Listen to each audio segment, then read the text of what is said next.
આજે આપણે વાલમ ગામમાં આવ્યા છીએ. એ પટેલ સાહેબ છે, અરુણભાઈ ભણજીભાઈ પટેલ સાહેબ.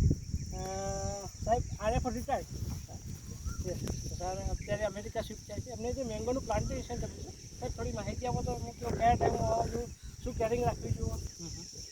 પાણી જો વરસાદ પાણી ભરતવાળું વિસ્તાર હોય અને તકલીફ જેવું કંઈક હોય તો એને દિવાળી પછી વાવો તો બેસવા આવે. અને સાહેબ કલમ કેટલા વર્ષ જૂની જોવો છે?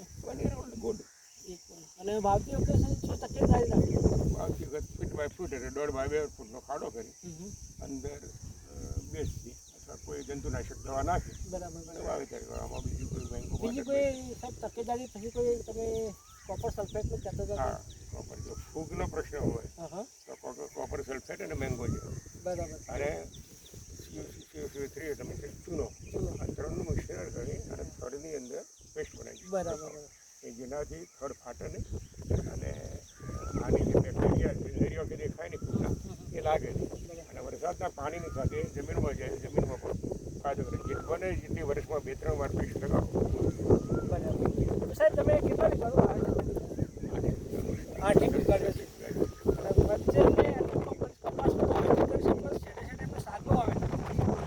તો સાહેબ જો એક આપણે એક ઉદાહરણરૂપ છું. પટેલ સાહેબ છે આપણા પાલમ ગામના. અત્યારે અમેરિકા રહી સાહેબ એ પોતે હેન્ડલિંગ કરી રહ્યા છે પોતાનો બગીચાનો. કમસે કમ અમને 30 થી 40 વીઘા જમીન છે. આંબા વાયા છે, એ તૈયાર કેરી પણ આવવાનું ચાલુ થઈ ગયું.